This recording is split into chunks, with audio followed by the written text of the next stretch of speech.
Good morning बच्चों। आज हमको क्या पढ़ना है?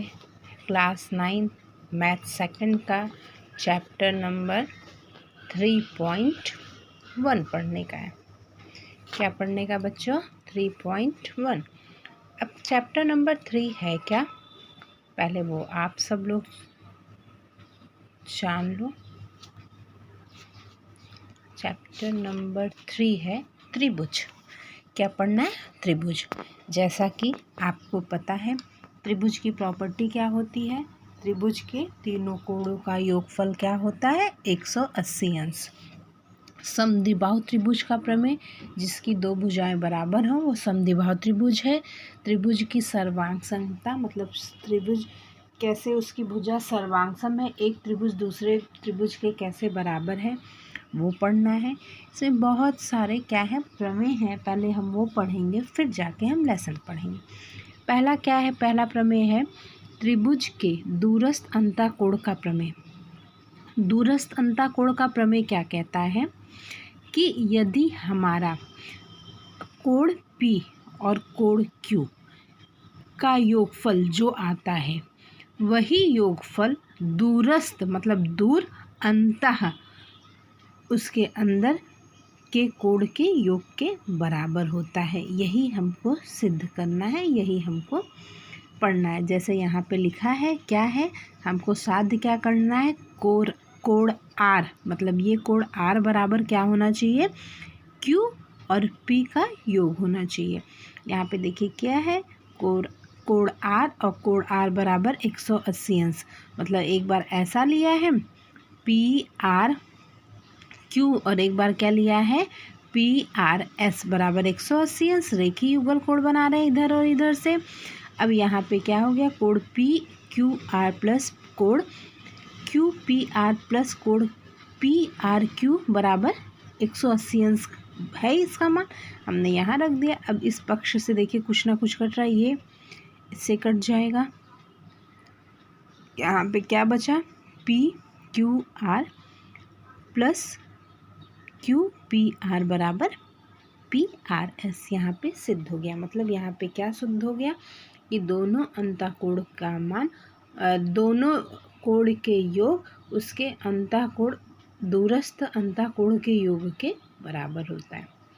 उसके बाद है बहिष्कोण का प्रमेय, जो हमको नहीं पढ़ना है फिर भी आपको बताऊं। ये जो दोनों कोणों का योग है उसका योगफल बाहर के कोण के बराबर होता है। अगर ये 40 ये 30 मतलब 70, अगर इस कोण का दोनों का योग 70 है तो ये भी कोण का योग 70 होगा। इसका मान क्या होगा? 70 होगा।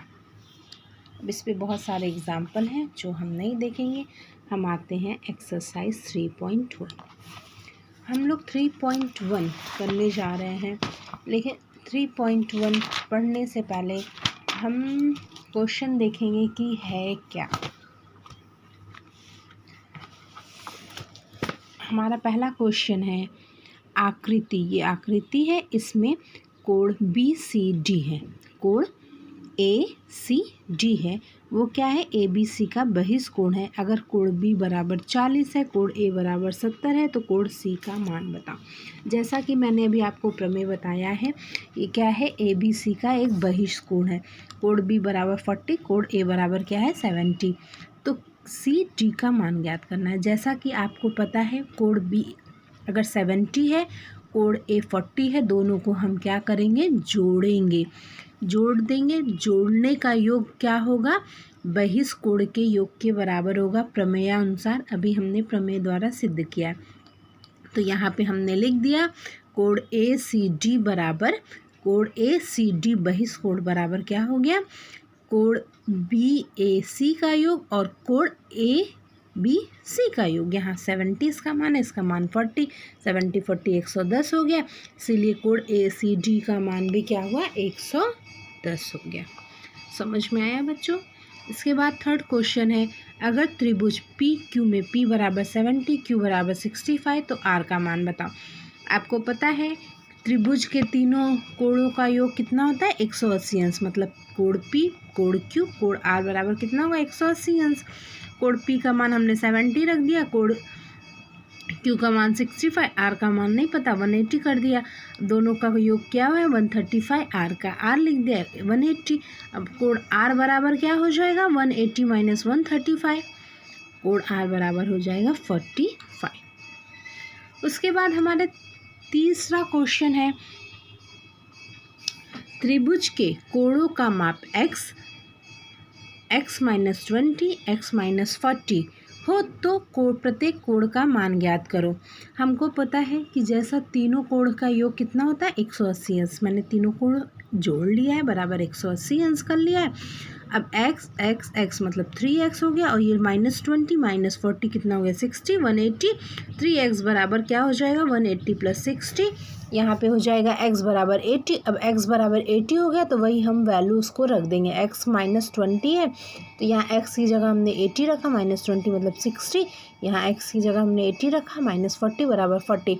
अब हमारे तीनों कोणों का योग क्या हो गया 80, 60, 40 और तीनों को अगर हम ऐड करेंगे जोड़ेंगे तो 180 आएगा। मतलब हमारे त्रिभुज के कोणों का योग कितना होता है 180 अंश होता है। उसके बाद क्वेश्चन नंबर 4, त्रिभुज के तीनों कोणों में एक कोण सबसे छोटे कोण का दुगुना और दूसरा कोण दूसरे कोण का तिगुना हो तो तीनों कोण का योग बताइए। हमें जैसे पता है सबसे छोटा कोण क्या हो गया x, छोटे कोण का दुगुना मतलब 2x, फिर दूसरे छोटे कोण का जो है उसका 3 गुना मतलब 3x, तो तीनों कोण का मान x प्लस 2x प्लस 3 बराबर 180, 6x बराबर 180, x बराबर 30। अब हम इसकी वैल्यू पुट करेंगे, x बराबर 30 है, 2x बराबर 60, 3x बराबर 90, मतलब तीनों कोणों का योग कितना हो गया 30, 60, 90। उसके बाद है क्वेश्चन नंबर 5। क्वेश्चन नंबर 5 क्या कहता है, आकृति में दिए गए कोणों के माप के आधार पर x, y, z का मान ज्ञात करो। अब हमको यहाँ पे सिर्फ हमारा बहिष कोण क्या दिया है 100 अंश और यहाँ बाहर का बहिष कोण क्या है 140। अब सबसे पहले हम लोग क्या करेंगे, कोण TEN प्लस कोण NEM रेखीय युगल कोण बना रहा है तो 100 प्लस y बराबर 180, y बराबर क्या करेंगे 180 माइनस 100 कर देंगे तो कितना आ जाएगा 80, मतलब y का मान 80। आपको दिख रहा है ना रेखीय युगल कोण बना रहा है तो ये 100 है तो ये जो बचा है वो 80 होगा। अब कोण EMR प्लस EMN बराबर 180 अंश हो गया। ये दोनों का मान दिया यहाँ पे क्या दिया है 140, इसका मान क्या है z है 180, तो z बराबर 180 माइनस 140 तो कितना होगा z बराबर 40। अब जैसा कि आपको पता है तीनों त्रिभुज के कोण का मान 180, x plus Y plus Z बराबर 180, x की वैल्यू हमको नहीं पता, 80 प्लस 40 बराबर 180, तो कितना हो जाएगा 120 बराबर 180, 180 बराबर क्या हो जाएगा x बराबर 180 अपॉन 120 तो कितना हो जाएगा 60, मतलब पहला एंगल 60, 80, 40 ऐसे ही। उसके बाद हम आते हैं एक्सरसाइज 3.2 पे। इसमें कुछ नहीं करना है, इसमें हमको दिया है विभिन्न कोण, उसके गुणधर्म बताने हैं। जैसा ये पहला त्रिभुज है, ये दूसरा त्रिभुज है, इसमें देखिए तीनों भुजा बराबर है। जिस त्रिभुज की तीनों भुजा एक त्रिभुज की तीनों भुजा दूसरे त्रिभुज के तीनों भुजा के बराबर होती है तो वो कसौटी कहलाती है भुजा भुजा भुजा कसौटी, और उस कसौटी के अनुसार क्या हो जाएगा त्रिभुज सर्वांग हो जाएगा। दूसरी यहाँ पे कौन सी कसौटी है, देखिए एक भुजा इस भुजा के बराबर है और एक कोण मतलब भुजा कोण भुजा, कसौटी से ये त्रिभुज क्या हो गया सर्वांग हो गया। तीसरा यहाँ पे कौन सा, देखिए ये कोण है, ये P किसके कोण के बराबर है, कोण S के, कोण R किसके बराबर है, कोण T के, और भुजा PR किसके बराबर है, ST के, मतलब भुजा कोण भुजा नहीं कोण भुजा कोण कसौटी से ये त्रिभुज सर्वांग हो गया। यहाँ पे आपको दिख रहा है ये समकोण बनाना 90 अंश का कोण मतलब समकोण, तो ये कौन सा हुआ कर्ण भुजा, क्योंकि इसकी भुजा बराबर है इसलिए कर्ण भुजा कसौटी से ये त्रिभुज इस त्रिभुज के सर्वांग में। ये चैप्टर यही है, आपको चारों कसौटी पढ़ना है क्या है। ये यहाँ पे इसका कुछ क्वेश्चन है, दिया है, ये बॉक्स दिया है, उसमें हमको कसौटी भरना है, कौन सी भुजा किस भुजा के बराबर है वो करना है। इसके बाद आता है ये वाला समबाहु त्रिभुज का प्रमेय। क्या है हमारा, ओमिट है, नहीं पढ़ना है। उसके बाद क्या है, समबाहु त्रिभुज के प्रमेय का विलोम, मतलब क्या है, इसमें हमको क्या साध्य करना है, भुजा पी क्यू किसके बराबर होनी चाहिए, भुजा क्यू आर के, मतलब ये भुजा इसके बराबर होगी, यही साध्य करना है। अब हम बढ़ते हैं आगे एक्सरसाइज 3.3 एक्सरसाइज 3.3 करेंगे।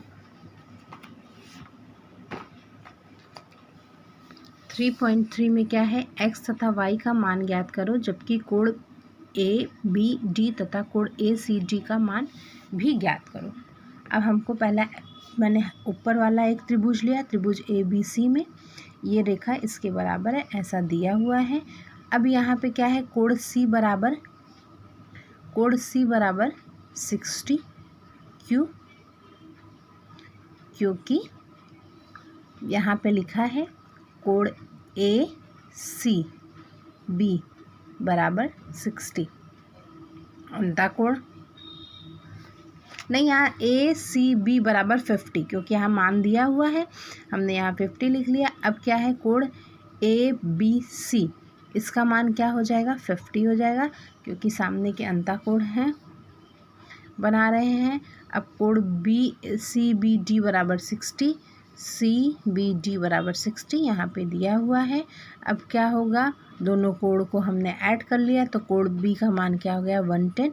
इसी प्रकार दूसरे त्रिभुज में उसके अनुसार हमने यहाँ पे दोनों कोण को जोड़ लिया, वहाँ पे भी मान क्या हो गया, कोण सी का मान 110 अंश हो गया, इसीलिए यहाँ पे x का मान 50, y का मान 60 और कोण ए बी डी का मान 110, कोण ए सी डी का मान भी 110।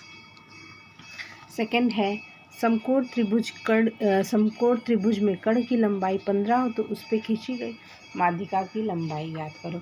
जैसा कि आपको पता है, कर्ण की लंबाई अगर 15 हो तो समकोण त्रिभुज पे खींची गई माध्यिका क्या होती है, कर्ण की आधी होती है। तो इसकी लंबाई 15 है, तो कर्ण की माध्यिका की लंबाई क्या होगी, 1/2 × 15, मतलब उस कर्ण की आधी होगी, तो कर्ण की आधी मतलब 7.5 हो गया। अब इसमें भी हमको क्या करना है, कर्ण की लंबाई ज्ञात करनी है, क्वेश्चन नंबर 3 में, जिसमें दिया है इसकी लंबाई क्या है, 12 है, और कोण भुजा पी एस की लंबाई क्या है, 5 है। तो अगर हम कर्ण की लंबाई ज्ञात कर लेते हैं, क्योंकि ये कर्ण है, कर्ण की लंबाई ज्ञात कर लेंगे तो माध्यिका की लंबाई 1/2 कर लेंगे। तो इसके लिए हम लोगों ने लगाया पाइथागोरस थ्योरम। पाइथागोरस थ्योरम के अनुसार क्या कहता है, पहली भुजा का स्क्वायर क्या है कि कर्ण का स्क्वायर बराबर पहली भुजा का स्क्वायर प्लस दूसरी भुजा का स्क्वायर। तो हमने यहाँ कर्ण हमको निकालना ही है, हमने 12 का और 5 का स्क्वायर कर लिया, तो क्या 169, मतलब पी आर बराबर क्या आ गया, 13, मतलब इसकी वैल्यू हमने क्या पुट कर ली, फाइंड आउट कर ली 13। अब 13 जब हमने फाइंड आउट कर ली तो आपको पता है कि क्या होगा, अगर उसकी माध्यिका निकालनी है तो समकोण त्रिभुज की माध्यिका निकालने के लिए कर्ण का आधा करना है। अभी कर्ण यहाँ पे क्या है बच्चों, 13 है, तो उसका आधा क्या हो गया, 6.5, मतलब इसका आधा 6.5, यही इसकी माध्यिका का मान हो गया 6.5, मतलब माध्यिका क्यू एस बराबर 6.5। प्रश्न संग्रह 3.4 बहुत इजी है, 3.4 भी।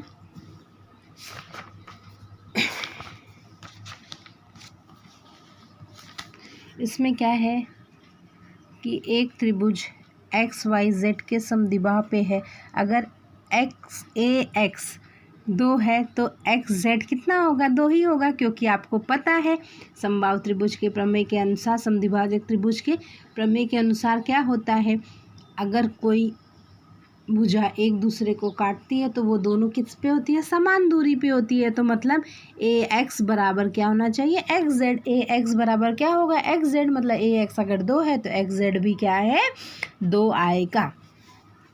उसके बाद थर्ड क्वेश्चन क्या है, त्रिभुज पी क्यू आर में यदि पी क्यू बराबर क्या है 10 है, क्यू आर बराबर क्या है 12 है और क्यू आर बराबर 8 है, तो इसमें सबसे बड़ा कोण और सबसे छोटा कोण बताओ।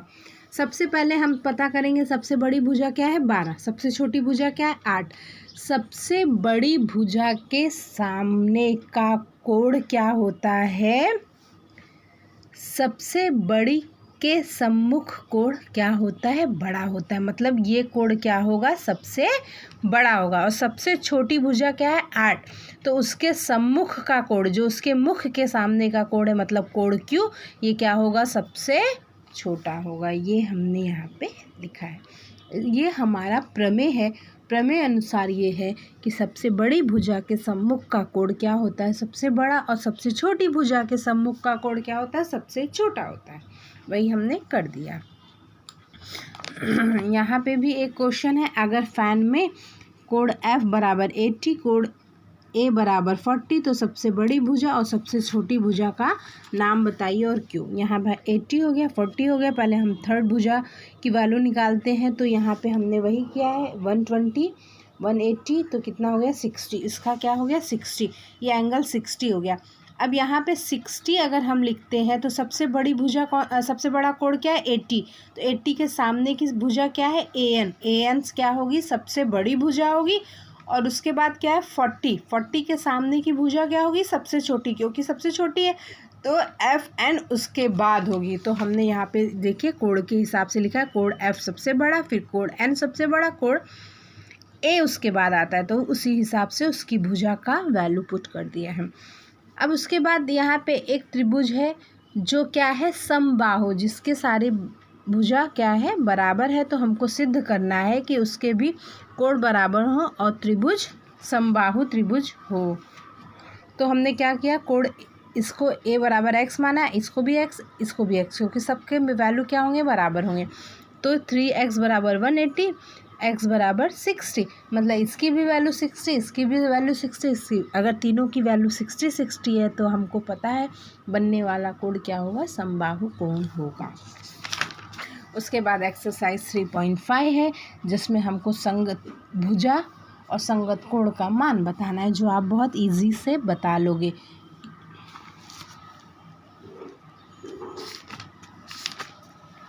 अब त्रिभुज XYZ और त्रिभुज LMN सर्वांगसम संगत कोण के अनुपात बताओ। अब अगर कोण X है तो कोण किसके बराबर होगा, L के बराबर। कोण Y है तो कोण M के बराबर होगा। कोण Z है तो कोण N के बराबर होगा।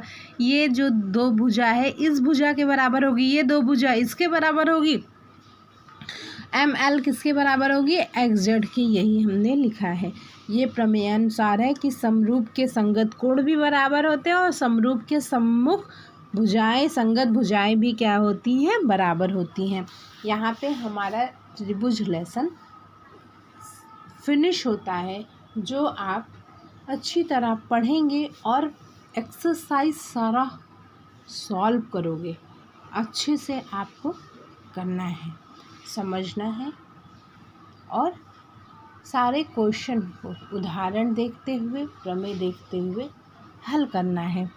थैंक यू बच्चों।